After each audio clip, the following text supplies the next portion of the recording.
A complaint was lodged at the police headquarters calling to immediately conduct an investigation on those who brought down garbage containers to the country.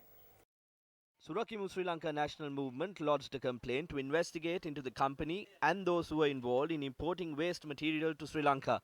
The complaint also called for an investigation to be conducted against state institutions, including the Board of Investment and the Central Environmental Authority. BOI says that this does not belong to them. BOI should be held responsible. According to the Gazette notification, has the BOI at least collected the value added tax on this waste material?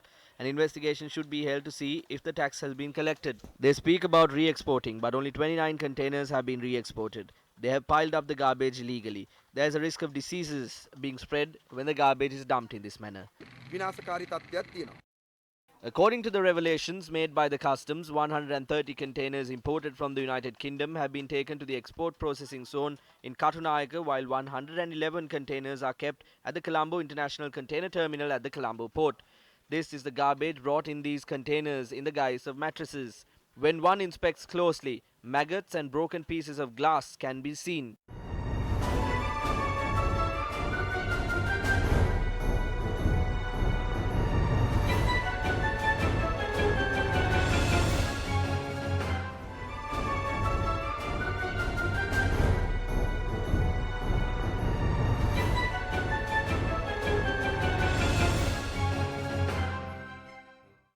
It is questionable if value could be added to these waste material and then be re-exported. The footage here suggests that waste, including toxic chemical waste, could also be included here. Can the authorities confirm that these waste material do not include toxic chemicals? It is common knowledge that people who go into wells that have been shut over a long period of time have even died. Inspecting these containers that were closed for a long period could also be dangerous. Suspicions have also risen that the waste material may include equipment used in hospitals and other clinical waste. It is also questionable if the clinical waste that washed ashore in many areas, including Putlam, are also what was dumped in seas. Who should be held responsible for the garbage containers under the custody of the customs? The main stakeholder is Haley's Free Zone Private Limited. This company also has the right and legal capacity to enter into agreements with third parties. As per that contract, they had come to an agreement with a company by the name of ETL Colombo Private Limited. A fourth party by the name of Ceylon Metal Processing Corporation Limited was also involved in this. The company that actually imported the consignment of containers has been identified as ETL Colombo Private Limited. ETL Colombo Private Limited කියන සමාගම. Vengadesha Muthuraman. The company is named Vanguard in the UK and it is owned by Venkadeshwara Muthurajan. It is the waste material from the UK that's being brought down to Sri Lanka. The Haley's Free Zone company hands this over to a subcontractor named Ceylon Metal Processing Corporation Private Limited. Who is the owner? Sashi Kumar Muthuraman. We have to find out how he is related to Venkadesha Muthurajan. 130 containers have been imported 12 times with 2,488 tons of waste material. The material is sent back after removing metal and several other things. Is this what you call investment? The make the investment. This is the bill of lading and other related documents of the containers kept in the port. These documents show that the waste material dumped in the port were also to be sent to where the garbage containers were sent in the previous instances.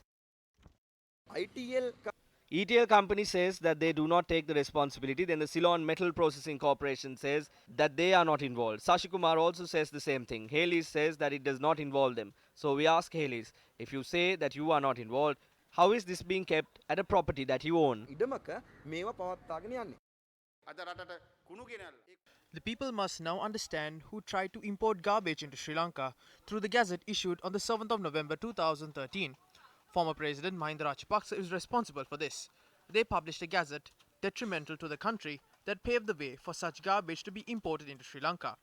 But now, like a saint, he says he loves the people and will save the country and not let any harm be caused. We are facing this crisis at present because they permitted the importation of massive garbage containers to the country. It was our government that found out that imported garbage for the purpose of re-exporting remained in the country, causing damage to the environment.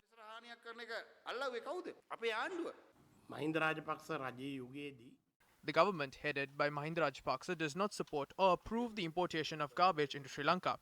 Minister Malik Samaravikrama issued a gazette under the controversial Singapore Free Trade Agreement, including rules and regulations required to import waste into Sri Lanka. This is no secret. This garbage scandal was empowered through the Singapore Free Trade Agreement. The entire UNP must take responsibility for this. Garbage does not fall from the sky. If the culprits responsible in this regard are not identified and punished, even harmful and dangerous weapons can be brought into the country under the guise of garbage. Who is responsible for the garbage consignment? Were the garbage containers re-exported? What happened to the remaining containers? The President can order the CID to launch an investigation immediately into this regard and give a proper picture to the entire country. අපරාධ පරීක්ෂණ දෙපාර්තමේන්තුවට වහා පරීක්ෂණයක් කරලා ඒ පිළිබඳ නිවැරදිතාවය රටට පැහැදිලි කරන්න කියලා. Now, this garbage crisis was taken up for debate in Parliament today. However, a tense argument arose since the ministers were not in Parliament to provide answers to the questions. How was the approval given for this garbage to be brought? Who is involved in this? The people involved are saying it was not us, when you can clearly see what has taken place. Is there a solution without linking this to the government? MP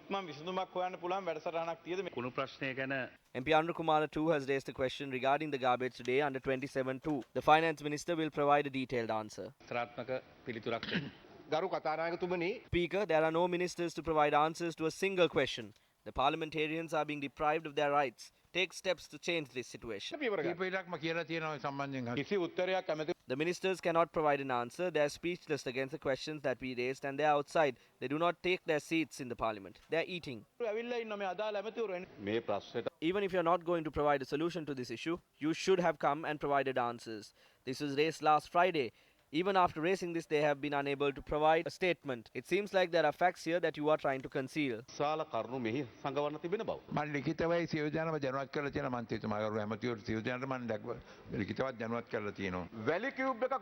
If a cube of sand is obtained, that person will be jailed. We ask that the law be enacted against the rich and powerful. How many containers with garbage have been brought down? What is the time frame? What company brought it down? Who is in the board of directors of this company? How many containers have been re-exported? How many are still in the country? When will the containers in the port be re-exported? When will the law be enacted against those who are carrying out this racket? Why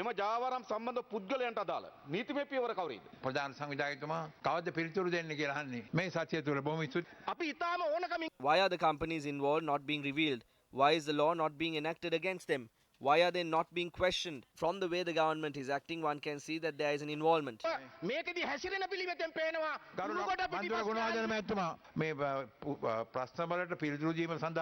The matter pertaining to the ministers being here to provide answers has been provided in writing as well. This is disrespectful.